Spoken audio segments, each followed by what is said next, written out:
Բարև ձեզ սիրելի ժողովուրդ, այս նախընտրական թոհու բոհի մեջ, ոնց որ մեր ամենակարևոր խնդիրը դառնում է այն վիճակը, որ ստեղծվել է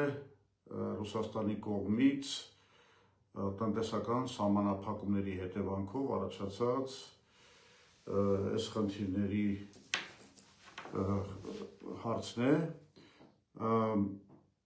ըստ էության բավականին բարդ վիճակ է ստեղծվել մեր շատ արտահանողներ, գիտեք, խմիչքի, կոնյակի, ծաղիկի, ծիրանի եւ այլն,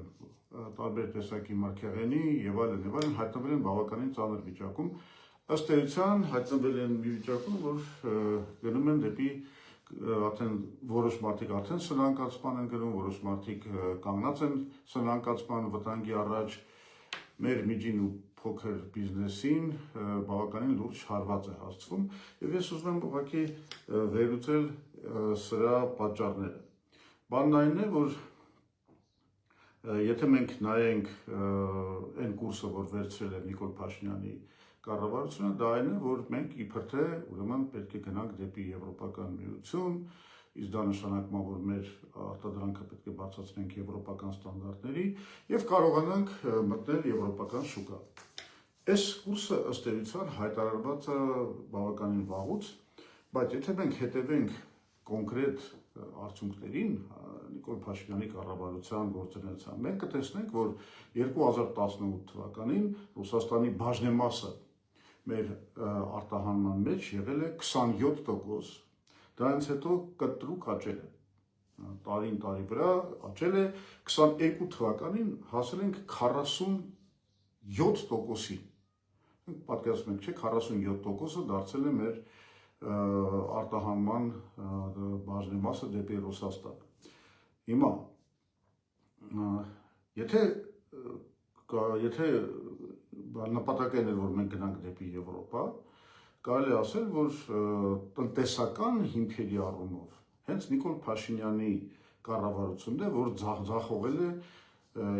եվրոինտեգրացիայի այդ ուղղությունը եւ կուրսը, որովհետեւ մենք արել ենք լրիվ հակառակ շարժումները։ Ճիշտ է, այն բանից հետո, երբ որ Արևմուտքը ինչ-որ պատժամիջոցները խստացրեց Ռուսաստանի հետ կապված, այսինքն դժվարացնելով արևմտյան ապրանքների ռեէքսպորտը դեպի Ռուսաստան, մենք այս պահին ունենք անկում արտահանման բաժնեմասի մինչև 35%, սա արդեն 25 թվականի տվյալներն են։ Բայց այստեղ պետք է հասկանանք, այս խնդիրները նոր են առաջացել Ռուսաստանի ըստ էության պատժամիջոցների հետևանքով, թե արդեն վաղուց են այդ խնդիրները։ Բանն այն է, որ եթե դու ուզում ես իսկապես գնալ դեպի Եվրոպական միություն, եթե դու ուզում ես ինտեգրացիա կատարես դեպի եվրոպական շուկա,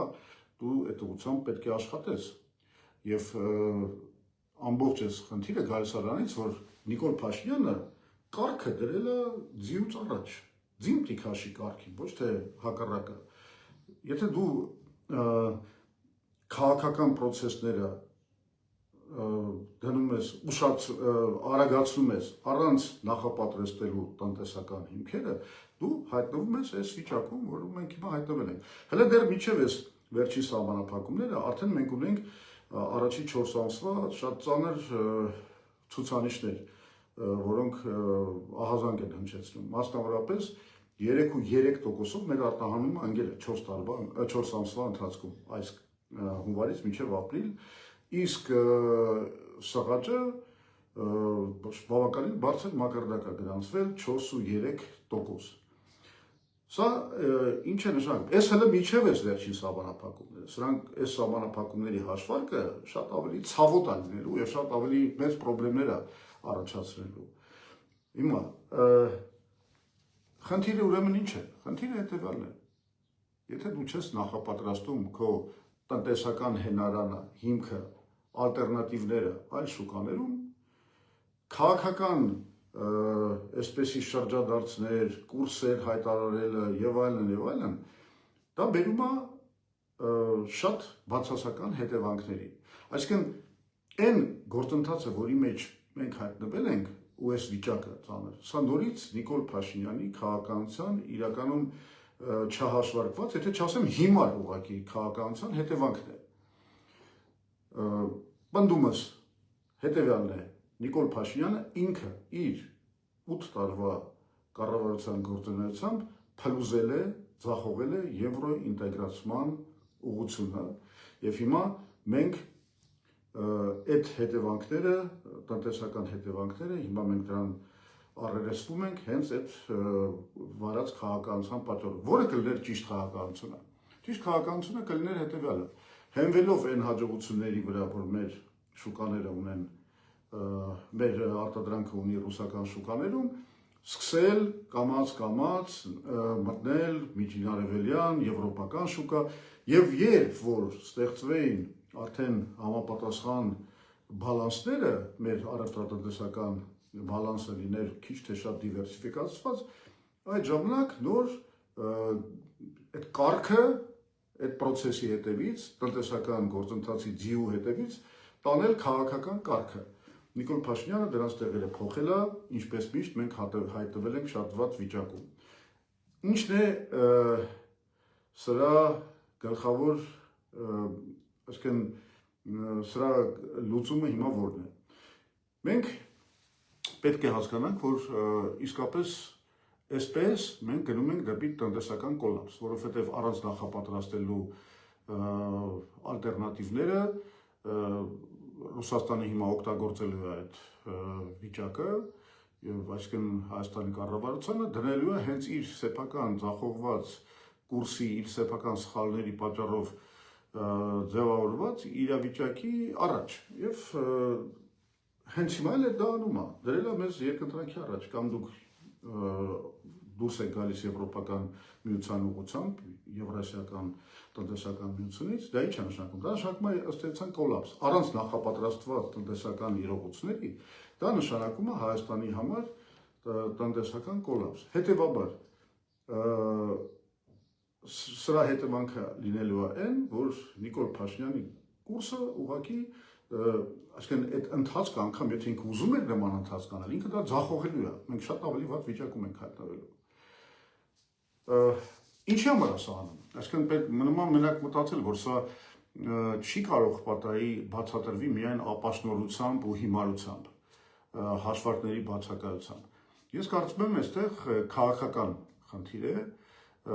Նիկոլ Փաշինյանը ընտրություններից առաջ ցանկանում էր ստանալ արևմուտքի աջակցությունը, որպեսզի կարողանա վերընտրվի, իրան չի հետաքրել Հայաստանի համար անհրաժեշտ կոմպենսացիաները, չի հետաքրել, որ ասենք արևմուտքը շատ կոշտ եւ վստահելի երաշխիքներ տար մեր եւ ռազմական անվտանգության առումով եւ տնտեսական անվտանգության առումով։ Դա իրան չի հետաքրել եւ ինքը գիտեր, որ դա հնարավոր չէ ստանալ եւ նա գնաց մի ուղղությամբ, որ իրեն շատ շուտ պետք էր այդ աջակցությունը արևմուտքից։ Հետևաբար անգամ եթե դրա հետևանքով մենք վատ վիճակում ենք հայտնվել, ինքը հիմա ընտրել է այլ ճանապարհ, փորձի ինչ-որ ֆոկուսներով բացատրել մեր բնակչությանը, որ գիտեք ինչ, որ հավասարակշռությունը քանդվում է, մենք հայտնվում ենք այս վիճակում, հիմա ասում եմ մի կողմ քանդվել այդ հավասարակշռությունը թեքել ենք, հիմա հետ բերելն էլ է պրոբլեմ, ասենց ինչ-որ հիմարություններով, բաներով, գիտեք, մի հատ ինչ-որ սարք է, ասենց ինժեներներին պատվիրել, որտեղ ինչ-որ բաներով, այդ գիրյաներով ինչ-որ բացատրում է, թե Հայաստանի վիճակը ինչ է լինում, բացատրում է մի մարդ, որը հավասարակշռությունը միջազգային հարաբերություններում, արտաքին քաղաքականության մեջ բացատրում է մի մարդ, որը ինքը այդ հավասարակշռությունը քանդել է իր անուղեղ գործողություններով, եւ որի պատճառով մենք հիմա հայտնվել ենք այս վիճակում։ Ինչ ասեմ, սա ես արդեն համեմատել եմ դրա հետ, որ ասենք սերիական բռնաբարիչը արդեն սկսի մեզ դասեր կարդալ բարոյականության, բարեպաշտության եւ սիրո մասին։ սա է Նիկոլ Փաշինյանը, Փառք Աստծո ընտրությունները մոտիկ են եւ հայ ժողովուրդը ունի շանս տրամաբանական որոշում ընդունելու այդ օրը եւ քվեարկել այն հնարավոր իշխանության այն կուսակցությունների օգտին, որոնք իրական բալանսի կողմնակից են։ Այդ առումով ես կարող եմ ասել, որ մենք որպես Հայաստանի անկախությունը բերած ուժ Հայազգային կոնգրեսը մշտապես մնացել է անկախական դիրքերի, մենք ոչ ցանկանում ենք լինել արևմտամետ, ոչ ռուսամետ, մենք կարծում ենք, որ Հայաստանը երկու դեպքում էլ մեծ խնդիրներ է ստեղծում իր գլխին, մենք պետք է տանենք այն քաղաքականությունը, որը նշանակում է պահպանել Հայաստանի անկախությունը, գնալ համագործակցության բոլոր ազիմուտներով, ինչպես կասեր Ֆրանսիայի հռչակավոր նախագահ եւ մարշալ դե Գոլը, սա մեր քաղաքականությունն է, սա միակ հնարավորությունն է Հայաստանի համար գնալ բոլոր ուղղություններով զարգացնել հարաբերությունները եւ Հայ ազգային կոնգրեսը հենց այդ մոդելն է ընտրել, երկիր կամուրջ մոդելը, որը պետք է ունենա համագործակցություն եւ Ռուսաստանի հետ եւ Ամերիկայի հետ եւ Միացյալ Նահանգների եւ Եվրոպական միության հետ եւ Իրանի հետ եւ Չինաստանի եւ Հնդկաստանի եւ sense ամփոփ մենք դա ներկայացրել ենք մեր խաղաղության պրոյեկտում 3+BRICS պրոյեկտում, որտեղ Հայաստանը, մասնավորապես Սյունիքի տրանզիտային գոտին դառնում է մի հանգույց, որով կարող են օգտվել բոլոր խաղացողները աշխարհում։ Շնորհակալություն այս ձեր ուշադրության համար, կտեսնվենք։